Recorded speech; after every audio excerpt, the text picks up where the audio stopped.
informacija za te, ki imate slušalke.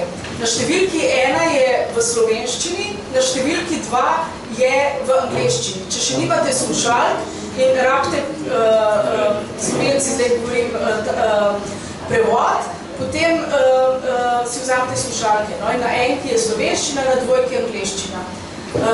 This is just information about the headphones and interpretation. So in the channel 1 is Slovenian and channel 2 is in English. Yeah? Okay. Ja, malo zamujamo, kot vedno, in to je sam dober znak, da si vam veliko zapovedati tam od spredi. A me to že prevajate? Is this already translated, what I'm talking? Torej, lep pozdrav vsem skupaj. Jaz sem Mojca Urek in sem ena od soorganizatoric in bom moderirala tole začetno uvodno ne sekcijo, ampak ta uvod v konferenco. Jaz vas lepo pozdravljam vse in hvala, da ste se pripeljali v Lipico. Je bilo malo nenavaden izbor, ampak po svoje pa tudi ne toliko nenavaden, se je vse zadnje Kras postal zdaj en tak sinonim za deinstitucionalizacijo v zadnjih letih. Tako da je že prav, da smo tukaj. Ravno tlele moramo biti, tako se mi zdi. Torej, konferenco smo pripravili 4 organizacije, Dom na Krasu, Fakulteta za socialno delo, Zveza Sonček in Društvo Svisci v soorganizaciji z Evropsko mrežo za duševno zdravje ENTER. In Inštitut Republike Slovenije za socialno varstvo, se opravičujem. Skratka, s to konferenco obeležujemo veliko stvari, smo rekli, to bo en tak festival dosežkov na tem področju, pa tudi bomo pogledali, kako pa še na nekatere kontradikcije odgovoriti, ki se pojavljajo z skupnostno oskrbo. Ampak obenem je, bi rekla, imamo veliko za pokazati. Dom na Krasu zaključuje en tak pomemben projekt in to je, bi rekla, morda najpomembnejši razlog, tudi da smo tukaj. Obenem je 40. obletnica delovanja Zveze Sonček, ki je tudi, bi rekla, taka pionirka v skupnostni oskrbi na področju ljudi s cerebralno paralizo. Tako da jaz bom povabila najprej Simona Maljevca, Ministrstvo za solidarno prihodnost, da pozdravi navzoče in pove nekaj besed.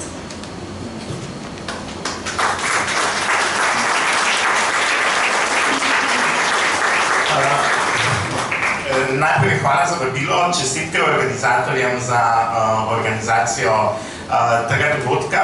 Me veseli, da sem tukaj iz več razlogov.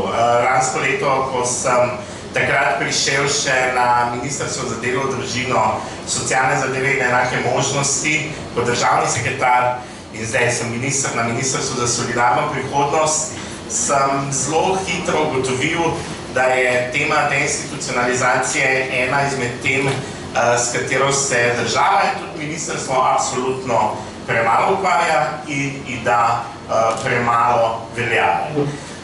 Jaz verjamem in vem, da bomo to na ministrstvu spremenili in spreminjamo, tako da so dogodki takšni, kot je današnji, še toliko bolj pomembni. V zaključni fazi je priprava strategije deinstitucionalizacije na področju socialnega varstva za obdobje 2023-2033.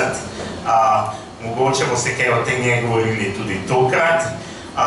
Cilji so jasni, pot v strategiji je jasna, smer, v katero hočemo iti tudi, torej v smer deinstitucionalizacije, kar se tiče vseh naših zavodov.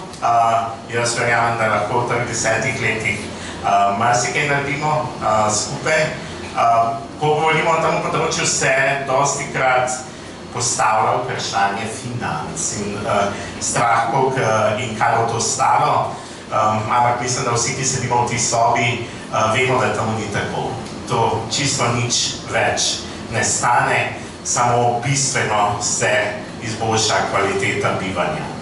In to je tisto, čemur more država slediti in čemur bomo tudi na ministrstvu sledili.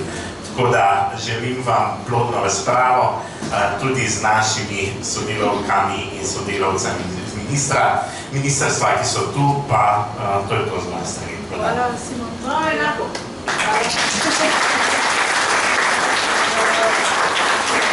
Naprej bi povabila predsednico mreže Enter, Marijo Kamnonen. So, President of Enter Network, Marija Kamnonen.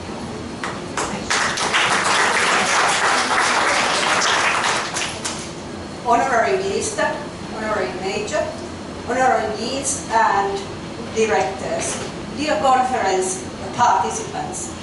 It is my great pleasure to welcome you on behalf of the Enter Mental Health to this conference, especially so when this is the first face-to-face conference after the pandemic for the Enter. Enter Mental Health is a training, evaluation and research network founded in 2000. We have 17 participants in different European countries. They are universities, hospitals and NGOs. And we are sharing experiences and helping each other in the question of mental health. Our main work has been research, which has been funded by, for example, by European Union. We have developed training which is available freely in many languages in Enter Mental Health homepages, so that you can access it if you want. And then we are organizing webinars, and the most important thing maybe are these annual conferences which we organize in different European countries in collaboration with local organizers. And today I really wish to thank you for making this possible and the excellent collaboration we have done during the preparations. And of course also I want to congratulate you in the advance you have made in this area. Warmly welcome.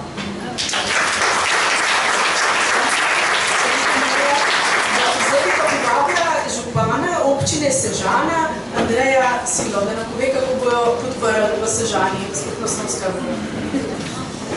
Ja, hvala lepa. Najprej seveda lep pozdrav vsem v Lipici, v občini Sežana na Krasu v Sloveniji. In seveda najprej lep pozdrav ministru in gospe predsednici, da ste nekako si vzeli ta čas in dali, bom rekel, temu dogodku tudi tako težo. Jaz verjamem, da lahko uspemo na tej poti deinstitucionalizacije ljudi in občina Sežana je že kar nekaj časa vključena v to zadevo. V naši občini imamo trenutno 6 bivalnih enot, 5 v Sežani, 1 v Dutovljah, poleg doma na Krasu, nekako vključenih 41 ljudi v, bom rekel, tak tok življenja v občini. Nam se zdi ta pot sprejemljiva, zdi se nam ta pot, bom rekel, taka ne samo izziv, ampak čisto eno tako normalno stanje in verjamem, da lahko uspemo na vseh področjih. Tudi sem prepričan, da je ta vključenost teh ljudi bila sigurno lažja na začetku. Zdaj smo, oziroma vsi skupaj smo pred enim velikim izzivom v Dutovljah, kako končati to zgodbo. Verjamem, da bomo uspeli. Ne nazadnje bi pa rad izpostavil samo še eno kratko stvar. Mogoče malo bolj pogrešam vključenost lokalne skupnosti v cel sistem deinstitucionalizacije, ker mislim, da je prav, da lokalne skupnosti sodelujejo na teh področjih. Predvsem zaradi tega, ker je pač to potem tok življenja, ki ga živimo vsi skupaj. In pa mogoče res nazadnje bi izpostavil, sem tudi gospod ministru že predstavil eno zadevo, pa verjamem, da se bomo v tej zgodbi lahko našli v naslednji fazi. Na občini Sežana imamo zdaj en lušen projekt, Erasmus projekt, ne samo vključevanja ljudi, bom rekel, z temi težavami v normalnem tok življenja, ampak iščemo tudi pot kako jih vključiti v proces zaposlovanja, se pravi, kako jih vključiti tudi v sam sistem življenja z vidika samooskrbe in, bom rekel, in letazvo navednice normalnega življenja. Jaz verjamem v to pot, da se to da, verjamem, da lahko imamo tudi to za naslednji izziv in želim vam en tak uspešen delovni dan in upam, da najdemo te rešitve čim prej, ker lahko živimo eno res lepo življenje vsi skupaj. Tako da lep dan vas želim in uspešno delo. Zdaj bi pa pomagala kratkim pozdravom še soorganizatorje. Najprej Gorana Blaško iz VD Dom na Krasu. Hvala lepa. Najprej bi pozdravil gospoda ministra, gospoda župana, predstavnike soorganizatorjev, predsednike in direktorje, naše mednarodne goste, predvsem tiste tudi, ki sodelujejo z nami, seveda pa vse udeležence in predavatelje, kateri nam bodo danes predstavili stvari. Jaz moram reči, da sem zelo zadovoljen, da smo uspeli organizirati ta posvet, kjer bomo v praksi sami dobili mogoče največ stvari, ki jih potrebujemo tudi za nadaljne delo. Zavedati se moramo, da smo globoko v procesu deinstitucionalizacije. Smo, bom rekel, na 3/4 poti, za nami so 3 leta, imamo še dobrega pol leta dela pred sabo. Tehnično gledano zdaj pač obnavljamo hiše, neki stanovalcev nam je že v okviru projekta uspelo preseliti v nove lokacije oziroma nove kapacitete. Imamo pa že od prej vse skupaj, tako kot je gospod župan omenil, se pravi v Sežani in Dutovljah in v Postojni, že 20 let bivalne enote. Tako da izkušenj imamo nekaj, večina se pa učimo sproti. In zahvaljujoč tudi vsem, ki sodelujete z nami. Naš cilj je popolna deinstitucionalizacija. To pomeni, da dejansko zapiramo inštitucijo, zapiramo pač naš velik zavod in ljudem omogočamo boljše življenje. Tukaj bom rekel, in bo tu spadalo že med zahvale, jaz se zahvaljujem vsem skeptikom, ki dvomijo v nas in v celotno deinstitucionalizacijo, da nas vedno držijo budne in da nas na vsakem koraku spominjajo, kako pomemben proces je to, zato ker tisti, ki ste šli skozi deinstitucionalizacijo in poznaste stvari, veste, kaj to pomeni za stanovalce. Mi smo zgolj izvajalci, nismo stanovalci, nismo tisti, ki živimo in ki v bistvu, ki se vračamo nazaj v normalno življenje. Naši stanovalci so tisti in njim pomagamo. In za nas, bom rekel, ta proces pomemben dogodek, ker se ves čas opominjamo tudi sami sebe, da pomen in tega, bom rekel, procesa so stanovalci, da jim omogočamo normalno in boljše življenje. Mi po zaključeni deinstitucionalizaciji pričakujemo nekje 30 ali več bivalnih enot na 3 območjih, to je Kras, Goriška in Postojna. Tako da bomo prilično velika organizacija, ampak jaz tukaj nimam straha, zato ker imamo tudi dobro zaledje v smislu naših zaposlenih. V tem trenutku ni strah samo stanovalcev, ampak strah je tudi zaposlene, ker se korenito spreminjajo procesi dela in tega se zavedamo. Neki ljudi smo izgubili po poti, nažalost, neki verjetno kakšen bo še odšel, ampak vračajo oziroma prihajajo tudi drugi ljudje. To priložnost bi pa tudi jaz izkoristil za zahvalo, ker pred tako veliko publiko se mi zdi izredno pomembno, da se zahvalim v prvi vrsti stanovalcem za potrpljenje, ki ga rabijo mogoče še največ v tem celotnem procesu. Zahvalil bi se sodelavcem v zavodu, sem rekel, tisti, ki verjamejo in tisti, ki ne verjamejo. Vsakdo prinaša svoj del k celotni sliki. Zahvalil bi se naši mednarodni skupini, ki nas usmerja in nas, v bistvu, s katerimi smo tudi potovali po svetu, videli stvari, kako druge potekajo in jih poskušali tudi aplicirati v naš sistem. In zahvalil bi se seveda tudi našim partnerjem. Ne si po ministrstvu prvi vrsti, ki mora reči, da so kooperativni, včasih malo manj, včasih bolj, mora reči, da zadnje cajte zelo.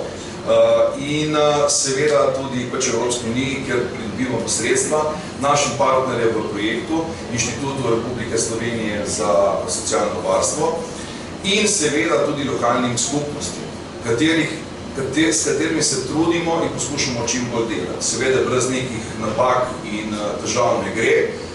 Jaz mislim, da kot je župan zdaj Sežane povedal in tudi ostali bi znali povedati, da se trudimo in da se stvari izboljšujejo. Tako da toliko od mene. Evo, hvala vsem.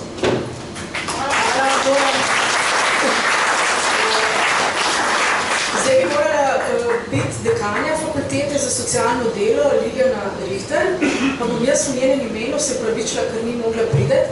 Me prosila naj povem, da je za fakulteto vključenost v različne mednarodne mreže zelo pomembna, tako namreč izmenjujemo znanja, izkušnje in bolj ustrezno odgovarjamo na potrebe ljudi, skupin in skupnosti. Sama bi hotela še to dodati, da je dezinstitucionalizacija tema, s katero so se začeli ukvarjati že v daljnih 1980 letih in upam, da bo nehala biti tema, ko bomo šli v penzijo. Zaenkrat, če ni. Tako da bi bil pa časa, ne? Ja. Skratka, konferenca se mi zdi pomembna, zelo pomembna, po dolgem času je ena zelo pomembna konferenca, moram reči, in več kot 170 udeležencev iz 19 evropskih držav, oziroma držav v Evropi, kar se mi zdi res tak velik dosežek in sploh ne dvomim, da ne bomo zelo veliko nekih fajn stvari v tem dnevu pogruntali, izmenjali, dobili nove ideje v mednarodni perspektivi in od vsega pa najbolj upam, da se bomo imeli dobro, ne? Tako, ja, pa se povezali med sabo. Hvala. Potem bi povabila Barbara Kobal-Tomc, direktorica Inštituta Republike Slovenije za socialno varstvo.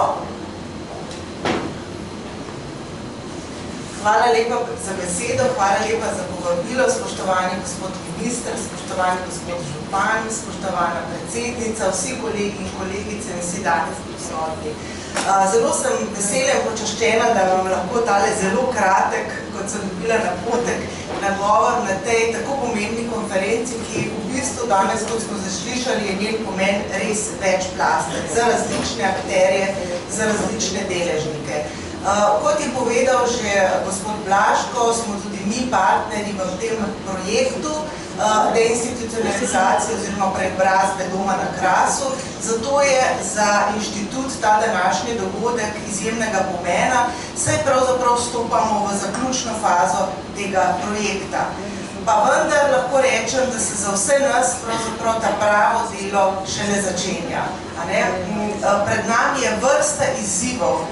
Izzivi niso le, dajmo reči temu, prostorske narave, kako pravzaprav zagotoviti čim boljše bivalne pogoje, ampak so izzivi pravzaprav nekako višje narave, če lahko tako rečemo. Kako prevrednotiti naše vrednote, kako pravzaprav prevrednotiti naš pogled na različne skupine ljudi in kako pravzaprav uresničevati poslanstvo, če lahko tako rečem, te zelo zakomplicirane besede deinstitucionalizacija ali dezinstitucionalizacija, kako pravzaprav, ki ga jaz razumem tako, kako omogočiti enake možnosti za običajno življenje vseh nas v tej družbi.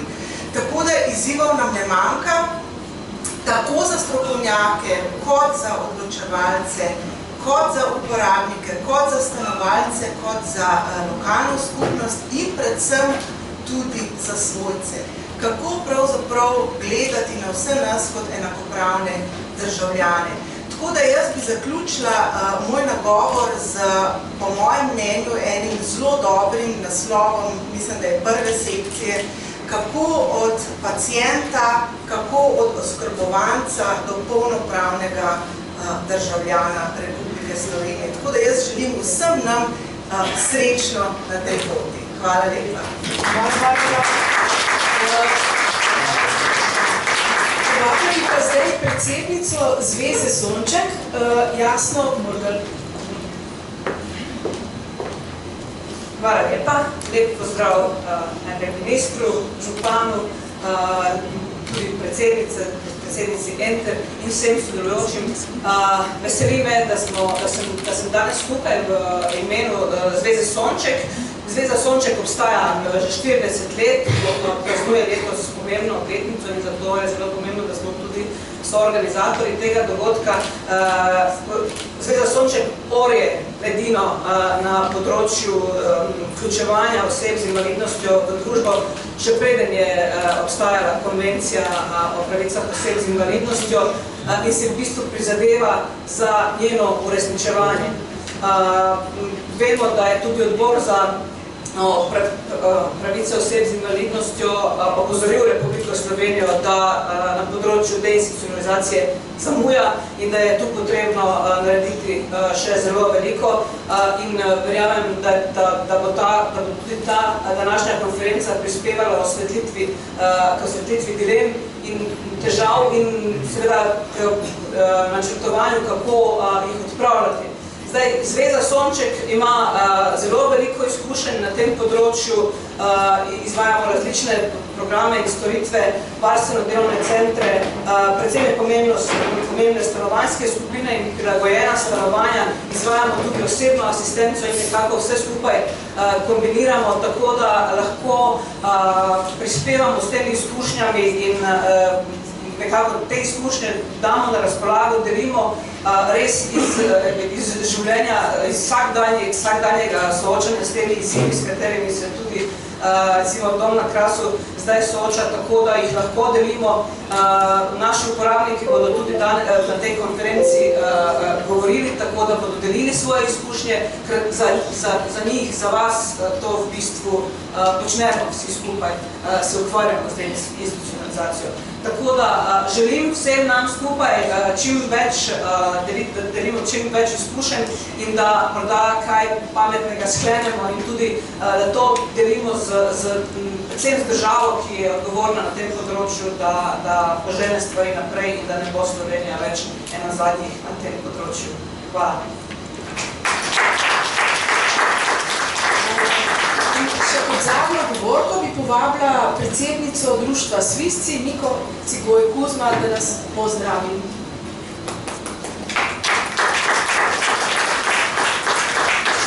Vse lepo pozdravljam. Svisci so uporabniško društvo, ki se borimo za pravice vsakega posameznika in vseh skupaj k ciljem in zadanim ciljem in zato je zelo pomembno, da smo tudi mi soorganizatorji institucionalizacije. Ves čas smo bili nekje vključeni v to, da bi se to zgodilo, bilo je več poskusov. Spomnimo se na izhod, kjer je 5 ljudi, ko smo prehodili 700 kilometrov od inštitucije do inštitucije, da bi se to zgodilo. In je tudi nekaj ljudi prišlo takrat ven. Spomnimo se na trate, ki so se zaprle in tako. In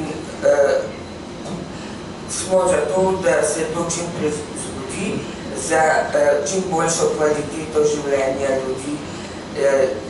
Smo pa tudi pripravljali ljudi za institucionalizacijo in smo z Domom na Krasu sodelovali. Bili so zagovorniški potiček, sem imela pa psihološke delavnice, žensko skupino in to je bila priprava ljudi za normalno življenje in za kvaliteto življenja v skupnosti. Hvala, Nika.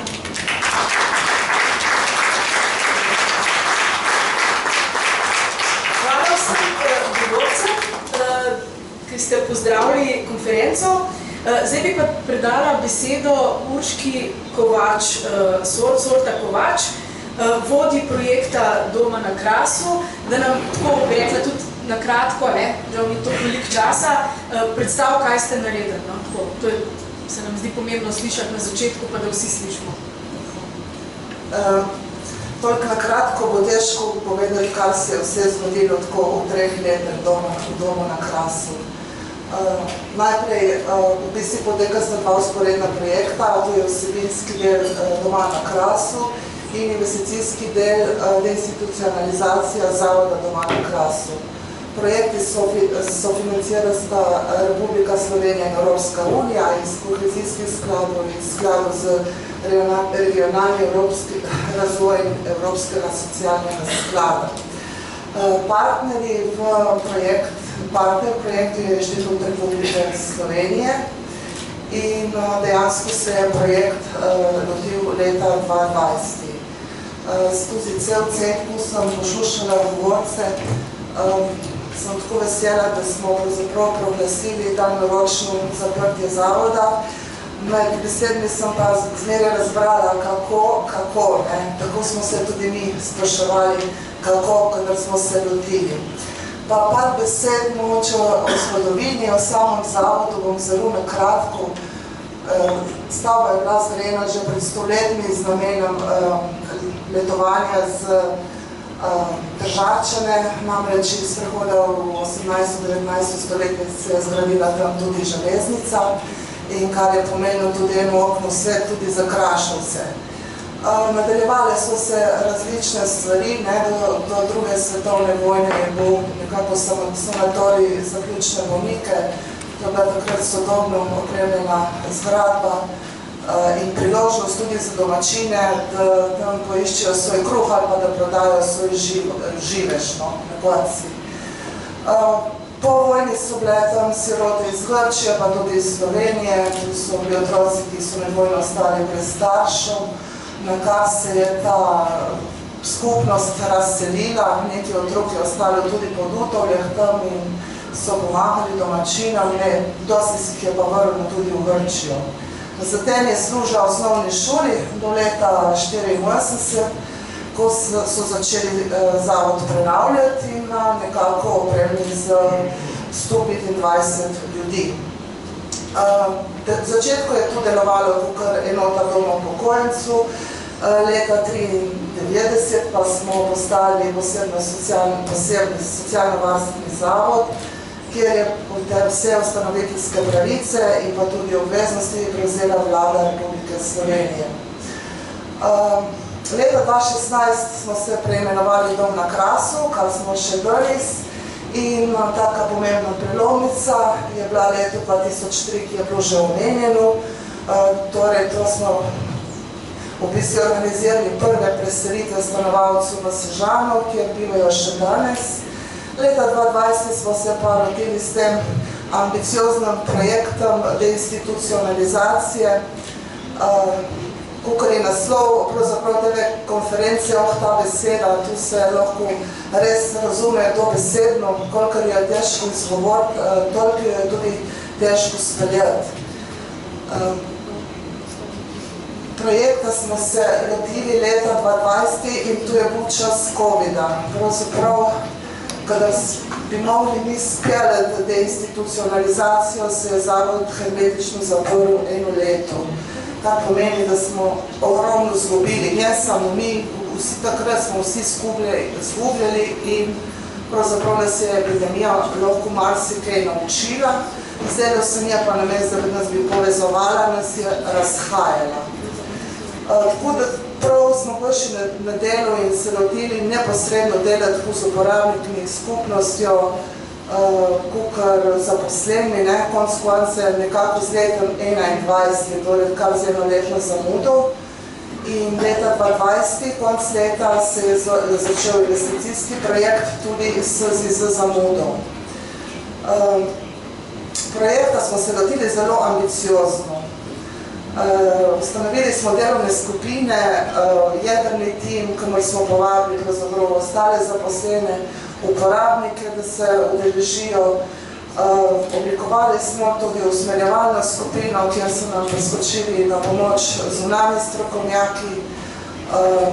Oblikovali smo koordinacijsko skupino, da smo nekako skozi kontrolirali ta projekt, kako teče in ki ne teče in ki je treba kaj spremeniti. Zdaj, jaz, da bi čim bolj skrajšali, je pač nemogoče povedati, zakaj se je vse skupaj ustavljalo, ampak sigurno vse najde vzroke. Vizija naša je bila, da preoblikujemo in je še danes, zavod v mrežo skupnih služb, torej da prinesemo storitve v skupnost. Jaz sem videla, tako veliko časa smo mogli in še vlagamo v zaposlene, ampak zaposlene vidim večkrat, kakor največji srž, ki mora spremeniti svoje razmišljanje v glavi, da si pravzaprav stanovalci tu zaslužijo, ampak ne smo stanovalci vsi mi, ker deinstitucionalizacija ni samo problem zavoda Dutorem, kakor smo šli problem. Mnenje prej je to problem nas vseh in je prav, da smo vsi odgovorni za duševno zdravje vseh. Konec koncev dobro vemo, da težave, pravzaprav najbolj depresijo in anksioznimi motnjami naraščajo in najbolj bi si želeli, če se znajdemo v taki zahati, da nam bi pomagali na kulturi v dostojanstven način. Pomembno je, da ohranjamo človeške vrednote, ki so pomembne za vse, pa tudi, če ima človek težavo v duševnem zdravju. Nekako, kakor je Goran že nakazal, smo se zdaj oblikovali na 3 območja. Samim začetkom projekta smo imeli območje Obala. V tem času je dejansko zelo zrasel. Dvignile so se cene nepremičnin na Obali in pravzaprav jih nismo mogli niti najti, tako da smo se osredotočili na 2 območja, to je območje Kras in območje Goriška. Nameravamo pa v sami razselitvi celotnega zavoda ojačati tudi območje Postojna. Zdaj, na kratko, območje Kras, to je trenutno največje območje, pa tudi največ stanovalcev živi zunaj. Zunaj živi danes tu 64 ljudi, ostalih 107 živi v zavodu. Stanovanjske skupine so pač manjše enote, 4 do 6 ljudi in sama praksa, ki smo v bistvu jo provali skozi svoje delo, nam kaže, da je to res maksimum, da je že boljše 4, kakor 6 ljudi. Za vse stanovalce skrbi tukaj osebje, ki je organizirano v mobilne time. Mobilni timi so sestavljeni tako iz zaposlenih, ki delajo na neki enoti, kakor strokovnega mobilnega tima, ki prihaja v enoto občasno in po potrebi. Tukaj govorimo o psihologih, delovnih terapeutih, fizioterapeutih in tako naprej. To je Kras, kjer dejansko imamo ljudi preseljene. Na Krasi smo odprli tudi informacijsko pisarno, to se mi zdi smiselno povedati, čeprav nismo zadovoljni s tem obiskom, namreč glede na situacijo, ki se nam je zgodila v Divači, pravzaprav, da se domačini niso strinjali z našim prihodom, smo recimo prav ta namen odprli tam informacijsko pisarno, ki je zelo slabo obiskana. Tako da pravzaprav iščemo tudi druge rešitve in druge vsebine, ki bi mogoče vaščane bolj zanimali, da bi prišli bližje. V Sežani nam je ustopila občina informacijsko pisarno, tem pa odvijamo razne dejavnosti v sodelovanju s skupnostjo in ni tudi toliko namenjena informacijo. Čaka nas še največja preselitev bo na območje Goriška, kjer so se pravzaprav ravno kar lotile urejati nepremičnine. Tja se bo preselilo predvidoma zdaj 40 stanovalcev. In tako smo v pričakovanji, ne samo mi, kakor zaposleni, po manj še najbolj stanovalci, ki jim dejansko od leta 2020 obljubljamo, da se bojo preselili. Skoraj se ni zadotaknil te teme, kolikrat smo obljubljali, da preselitve bojo in stalno smo mogli predstavljati in še danes predstavljamo, nažalost, kdaj te preselitve bojo. Tu pravzaprav štejem tudi kakor slabo projekti, pa tudi, kadar se boste drugi naprej lotevali, iskanje nepremičnin, ugoditev za minimalne tehnične pogoje, postopki, to je velika ovira na poti institucionalizacije. Kot oviro veliko vidim tudi in moram povedati, nas pravzaprav zamenjavo vodstva. V 3 letih imamo zdaj 3. direktorja, lahko vidimo tu kot oviro, probamo gledati kot izkušnjo, namreč proces res ni enostaven. Pravzaprav kapaciteta zavoda je 171 ljudi, prihajajo iz 55 različnih občin, povprečna starost je 57 let, več imamo moških kot žensk, letno dobimo čez 200 vlog, več kot pol stanovalcev je brez poslovne sposobnosti, imamo tudi varovani oddelek za 12 ljudi verificiran, trenutno se sklepi sodišča nameščenih 19 oseb, tako da res ni tako vse enostavno, kakor lahko včasih človek misli. Predvsem zato, ker pri deinstitucionalizaciji se ne gre samo za preselitev, se gre tudi za drugi način dela, se gre za tudi oskrba res pomerično človek, zaključi kmali. To je zdaj bistvo, zame je to bistvo, podali smo vlogo za podaljšanje projekta in še čakamo na odločitev, ampak jaz sem prepričana, da projekt se bo nadaljeval tako ali drugače. Smer smo se zastavili in to je edina in zame svetla točka, da smo se odločili, da bomo deinstitucionalizacijo speljali do konca. Vsi so se že zahvalili, samo še to. Ne bom ponavljali, da zahvali je bilo en kup, ampak jaz se bom res tudi posebej zahvalila stanovalcem, predvsem, in pa tudi projektni skupini in njihovemu entuzijazmi in njihovi vztrajnosti. Lahko je pomemben podatek, da se je v zavodi v 3 letih zamenjalo 50 zaposlenih in od tega tudi 6 na projekti. Torej, projekt traja 3 leta, stvar je bilo treba zmeraj znova obnavljati, ampak z veseljem. Tudi tu je naše poslanstvo, da širimo deinstitucionalizacijo naprej. Hvala lepa.